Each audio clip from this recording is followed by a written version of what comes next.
영역별 스킬 커리큘럼 짜기라는 타이틀을 해서 오늘 강의를 시작할 건데, 선생님들께서 다 나름대로 커리큘럼이 있으실 거예요. 근데 제가 이제 커리큘럼 짜면서 좀 고려하고 어려웠던 부분이 뭐냐면, 예전에는 뭐 책이 그렇게 많지도 않았을 때는 저 같은 경우는 뭐 20 몇 년 전부터 했으니까요. 그러면 서점에 가가지고 한 두세 시간씩 주치고 앉아가지고 책을 다 막 선별했었던 것 같아요.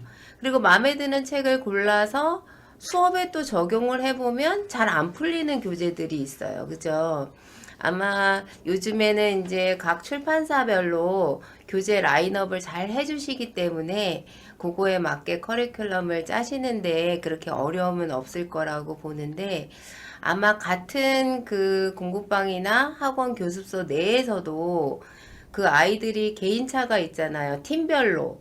그래서 어떤 팀은 교재를 뭐 한 4개를 쓰면 또 어떤 팀은 막 3개나 2개밖에 못 쓰는, 네, 그런 경우도 있고 해서 되게 이렇게 차별화된 커리큘럼을 짜야 하거든요. 그래서 오늘 이 커리큘럼 강의만 솔직히 아주 서머리식으로 아예 엑기스식으로 한다 해도 저 같은 경우 거의 4시간짜리예요. 근데 오늘 1시간에 짜야 돼서 그것도 또 어려웠고, 또 하나 이제 여기 컴퍼스 교재로 라인업을 하면서 약간 또 부족했던 거 보충해야 되는 거는 이제 자료나 이런 거 다른 것도 준비를 해야 되는데 그런 어려움이 좀 있었어요. 그러니까 그걸 양해해 주시고, 제가 커리큘럼을 이제 각 지역에 있는 선생님들이랑 또 많이 이야기를 하고 해서 오늘 라인업 한 그 제시해 드리는 커리큘럼은 실질적으로 수업에 적용했을 때 몇 시간에 걸쳐서 해야 되는지,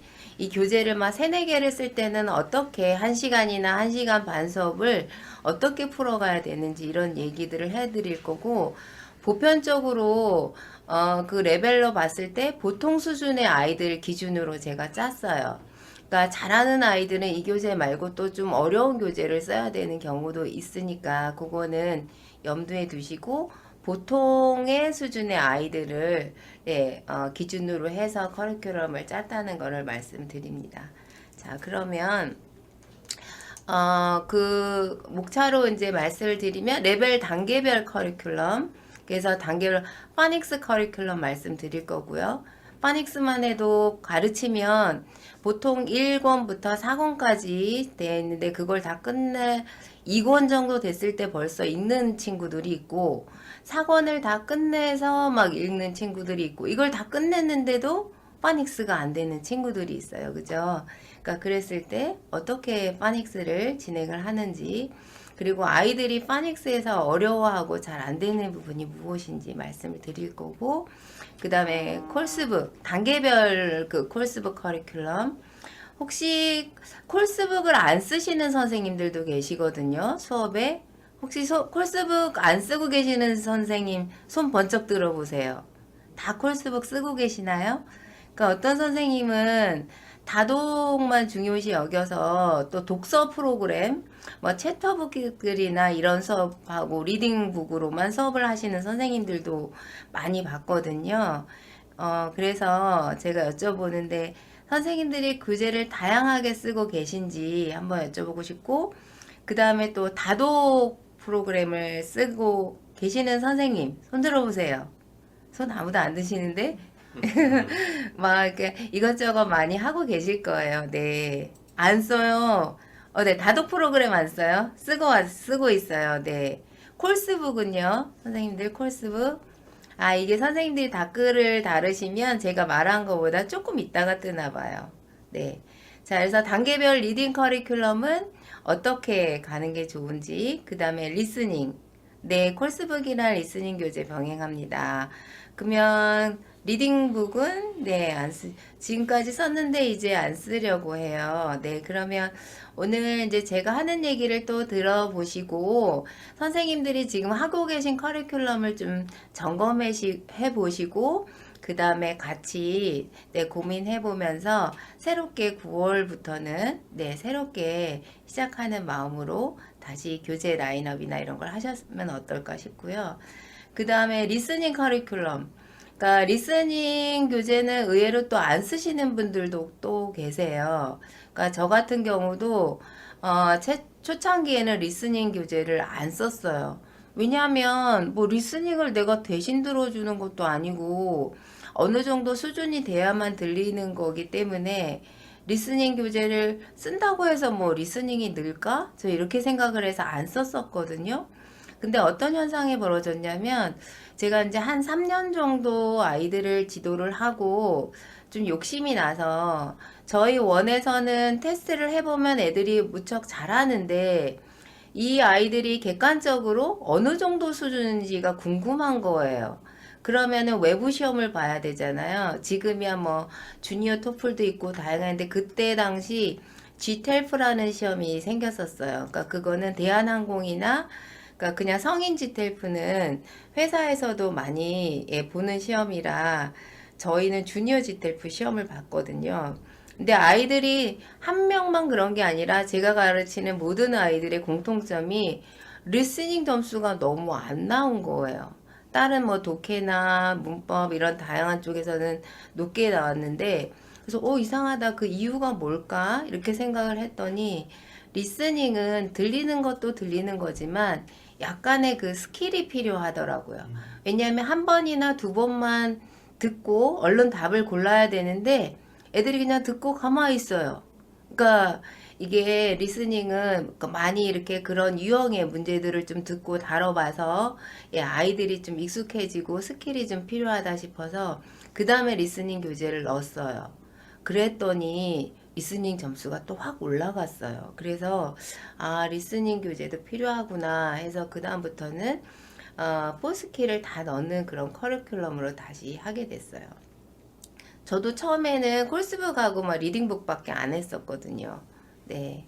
자, 그 다음에 또 문법 커리큘럼, 네, 어떻게 해야 되는지, 네, 그런 이야기들로 풀어갈까 합니다. 자, 그러면, 요거는 제가 그 이제 메인 클래스 정하기 할 때, 컨셉 정하기 할 때도 한번 언급을 해드렸었는데, 일단 선생님이 가르칠 대상에 따라서 메인 클래스를 정하셔야죠. 그 메인 클래스에 어떤 타겟을 정해야죠. 내가 이제 막 초등 위주의 그런 클래스라면 초등생들은 내가 어느 정도 수준까지 실력을 만들겠다. 이런 뭔가 기준점이 필요하거든요. 그래서 초등은 그냥 시험이 없잖아요. 학교에서. 중고등이야 학교에서 시험을 보기 때문에 뭐 학교 점수에 뭐 90점 이상, 뭐 100점, 뭐 이렇게 목표를 정할 수 있는데 초등은 목표를 정할 게 없어요. 잘해요. 어머니들한테 상담하실 때도 뭐 라이팅은 어떻고 뭐 리딩은 어느 정도고 잘 하는데 어느 정도 수준인지 구체적인 데이터가 없단 말이죠. 그러니까 근데 어학원이나 이런 데서는 나름대로 어떤 테스트 프로그램이 있잖아요. 그래서 3개월에 한 번씩 테스트를 해서 저희도 이제 4스킬을 다 테스트할 수 있는 4스킬 그거랑 그다음에 라이팅 그다음에 테스트할 수 있는 거랑 그 다음에 리딩 그 레벨 테스트는 여기 다독 프로그램 이용하고 있으니까 여기서 또 하고 있거든요. 이렇게 해서 세 가지 타입으로 테스트를 해요. 그래서 그거 가지고 어머니들이랑 상담을 하는데 그래서 초등생은 어떻든 실용 영어 중심으로 타겟을 잡으셔야죠. 그래서 실용 영어라고 했을 때 특히 아웃풋 쪽에 그러니까 스피킹하고 라이팅의 실력을 어느 정도까지 올릴 수 있을지. 그러니까 만약 스피킹을 그냥 원어민하고 이야기하거나 그거보다 요즘엔 또 어머니들이 관심 가지시는 게 프레젠테이션에 관심을 가지세요.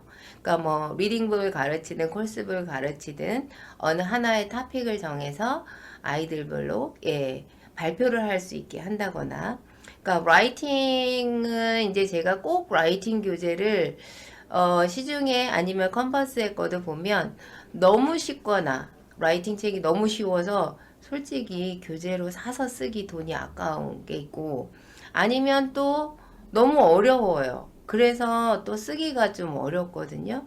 그래서 지금 현재 쓰고 있는 콜스북이나 리딩북이나 이런 것들 속에서 라이팅을 풀 수 있는 방법을 말씀을 드릴 거예요. 그래서 선생님들이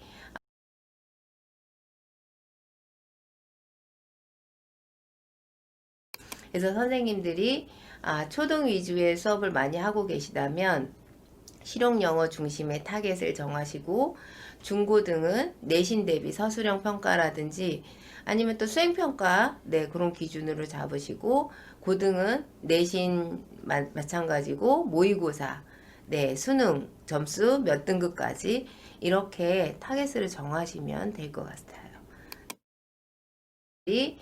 초등 위주의 수업을 많이 하고 계시다면 실용 영어 중심의 타겟을 정하시고, 중고등은 내신 대비 서술형 평가라든지 아니면 또 수행평가, 네, 그런 기준으로 잡으시고, 고등은 내신 마찬가지고 모의고사, 네, 수능 점수 몇 등급까지 이렇게 타겟을 정하시면 될 것 같아요.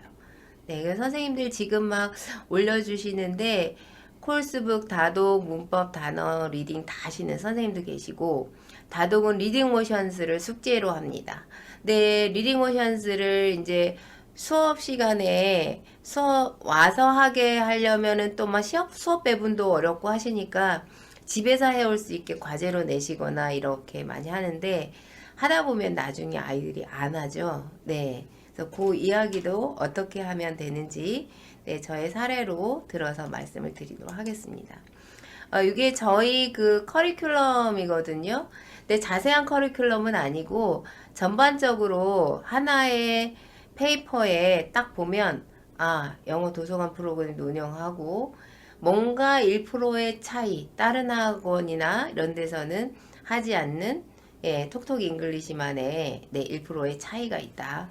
그래서 아까도 말씀드렸지만 초등은 아웃풋 쪽에 포커스를 맞추고 있어요. 그래서 파닉스가 끝나면 리딩, 근데 스피드 리딩, 그 다음에 스피킹과 라이팅, 강력한 라이팅 이렇게 잡아놨고요. 그래서 모든 그 클래스에 보면 중1까지는 학교 시험을 안 보기 때문에 그 영어 다독 프로그램을 다 하고 있어요. 지금 리딩 모션스 프로그램을 다 진행하고 있거든요.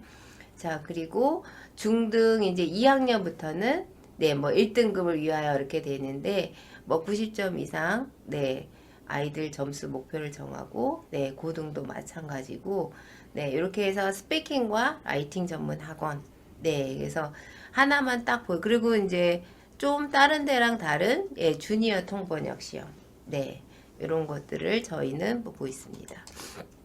자, 그러면 단계별 커리큘럼을 짜실 때 아이들을 가르치면 이게 아이들이 영어 학습이 성장하는 그 단계가 있잖아요. 그러니까 솔직히 그 파닉스 엄청 중요하죠. 왜냐하면 아무것도 모르던 친구들이 학원이나 공부방에 처음 와서 제일 빨리 결과를 드러낼 수 있는 게 바로 파닉스잖아요. 그러니까 못 읽고 막 이런 친구들이 파닉스를 몇 개월 수업을 하고 나서 줄줄 읽는 거죠. 특히 이제 파닉스 끝나면 바로 슈퍼이지 리딩 책을 들어가는데 아이들이 못 읽던 친구들이 막 읽으면 어머, 다른 데 막 1년씩 보내야 되는데 여기 몇 개월밖에 안 보냈는데도 아이가 벌써 줄줄 읽는다 이렇게 소문이 나기 시작하거든요. 그래서 선생님들이 처음에 이제 뭐 아무것도 백지 상태인 친구가 왔을 때는 파닉스부터 네, 시작을 해서 보캐블러리를 조금씩 인지해 가면서 리딩을 아이들이 하게 되죠. 그래서 리딩을 좀 하면서 이제 플루언시 쪽에 포커싱을 맞춰서 이때 콜스북이나 리딩북 이런 거를 넣으시고 제일 나머지 단계, 예, 아웃풋 쪽에 스피킹과 라이팅은 우리가 목표로 삼고 있는 제일 마지막 단계인데 그 들어가기 전쯤에 적절한 시기에 그래머를 들어가줘야 되죠. 왜냐하면 그래야 정확한 문장을 쓰거나 말을 할 수 있으니까. 그래서 이렇게 단계별로 학습을 하면서 적절한 시기에 적절한 교재들이 들어가 줘야 돼요. 근데 저는 이제 교재를 늘릴 때 처음에 한 권, 두 권으로 시작했다가 나중에 한꺼번에 막 스킬북을 2개씩 넣고 이러지 않고요. 2개를 진행을 하다 보면 살짝 1시간 수업이나 1시간 반 수업 중에 살짝 10분 정도가 여유가 생겨요. 그럴 때 또 하나를 살짝 넣어요. 그러면 조금 빡빡하다가 또 진행하다 보면 익숙해지면 약간의 여유가 생겨요. 그러면 또 하나 넣고 이렇게 알게 모르게 어느 날 보면은 한 4-5건은 할 수 있게 네 이렇게 살살 넣으면서 조금 네 타이트하게 잡아가고 있거든요. 그러면 잘 모르더라고요. 자, 그 다음에 네 리딩 오션스 숙제 궁금하다고 하셨는데 리딩 오션 처음에 이제 여기 공부방이나 특히 이런 데 규모가 크지 않으니까 노트북이나 컴퓨터를 다 준비하기도 그렇고 해서 집에서 해오라고 했어요. 그러니까 처음에는 호기심에 또 신기하기도 하고 재밌기도 하고 하니까 잘 해와요. 근데 3-4개월 지나면서 아이들이 점점 안 해와요. 뭐 달러를 주고 뭐를 해도. 그래서 저는 제가 해보니까 가장 효과적인 방법이 뭐냐면 만약에 1시간 수업을 하신다라고 하면 티칭을 1시간이라고 하시면 수업 시간을 1시간 반으로 잡으시고 1시간은 선생님이 티칭을 하시고 나머지 30분은 리딩 오션스 다독 프로그램을 자기주도적으로 원해서 요즘에 그 노트북 같은 거 그러니까 이렇게 부피가 없잖아요. 노트북이. 그러니까 중고로 사시면 엄청 저렴하거든요. 저희도 뭐 10만 원대도 있어요. 10만 원에서 15만 원 정도면 되게 괜찮은 거 사기 때문에 그걸로 아이들이 알아서 그 레벨별로 책이 뜨니까 책 한 권을 읽으라고 하면은 될 것 같아요. 그러니까 레벨이 올라가면은 책 한 권이 힘드니까 챕터 하나씩 이렇게 정해서 그리고 선생님이 나중에 이제 수업을 다 마무리하고 여유 있을 때 한번 아이들을 했는지 쭉 보면 뭐 그 LMS 기능이 다 돼 있기 때문에 얘가 어디까지 받고 그 다음에 점수는 뭐 퀴즈 문제는 어떻게 풀었는지 다 볼 수 있으니까 그 방법이 가장 할 수 있게 하는 방법인 것 같아요. 그러니까 여기 오면 선생님이 시키는 건 어떻든 하잖아요. 그리고 또 하나 유리한 점은 1시간을 수업을 하면서 1시간 반을 수업하는 효과가 나기 때문에 솔직히 약간의 원비를 조금 올리셔도 괜찮아요. 그러니까 혹시 그리고 저는 다독을 되게 중요시 여기고 있거든요. 메모 가능하시면 한번 메모 해보세요. 도로보군이라고 있어요. 유튜브에 도로보군 이렇게 치시면 일본의 그 로봇 이름인데 일본 얘기하면 안 되는데 그죠? 근데 그냥 살짝 그 기사만 한번 보세요. 일본에서 도로보라는 그 로봇을 인공지능 로봇을 만들어서 우리나라의 그 서울대 같은 도쿄대를 계속 지원을 한 거예요. 이 도로보군이 4년 동안 계속 낙방을 해요. 근데 다른 데서는 다 점수가 합격 점수가 나오는데 어떤 그 사고력 있잖아요. 사고력을 요하는 문제에서는 점수가 안 나와서 계속 낙방한다는 그런 이야기가 있거든요. 저도 그렇고 아마 우리 선생님들도 아이들 가르치면서 요즘에 참 갑갑하다는 생각이 드는 게 뭐냐면 아이들이 영상에만 너무 노출돼 있어요. 핸드폰. 그러다 보니까 네, 도로보군. 아니요, 도로보곤이 아니고 도로보예요. 군은 남자라서 도로보군. 네. 도로보 이렇게만 쳐도 아마 열릴 거예요. 그래서 아이들이 이게 사고력이 안 돼서 그 리딩 문제 만약에 중1 뭐 이렇게 독해 문제 같은 거 풀 때 보면은 주제 파악을 못 해요. 그래서 그 해석은 하는데 꼭 답이 2-3개 정도 이렇게 걸리거든요. 그 왜냐면 아이들이 전체적으로 문해력이 떨어져요. 그 도로보군도 메모해 두셔서 한번 네 도로보군 오연수 선생님 맞아요. 네 도로보군 메모해 두시고 한번 시간 있을 때 유튜브 그거 보시고요. 그 다음 문해력이라고 적어보세요. 그러니까 검색에도 치셔도 되고 유튜브에도 치셔가지고 문해력 그러니까 요즘에 우리 학생들이 문해력이 떨어져서 이게 사고력을 요하는 문제에서 많이 약해요. 그래서 저는 그리고 또 아이들이 그 문장에서 연결고리 이런 걸 잘 몰라요. 그래서 아무리 공부를 해도 뭐 중2까지는 어떻게 만들 수 있어요? 솔직히 이러잖아요. 초등은 엄마 성적, 중등은 학원 성적, 학원에서 만들 수 있다. 중3부터는 안 돼요. 그러니까 중3부터는 특히 고등 올라가면 다 무너져요. 독해 안 한 친구들, 그러니까 책을 안 읽은 친구들. 그러니까 한글로 된 책도 많이, 저는 상담할 때 늘 얘기하는데 한글로 된 책도 많이 읽어야 되지만 영어로 된 다독도 많이 해야 돼요. 맞아요. 생각을 안 해요. 요즘에 생각하는 거 싫어하잖아요. 책을 읽어야, 책을 읽으면서 생각을 자꾸 하게 만드는데 요즘에 다 급해요. 다. 막 빨리빨리 뭐가 안 만들어지면 안 되잖아요. 그죠? 네, 그래서 중2까지는 되다가 중3부터 아무리 공부해도 점수가 안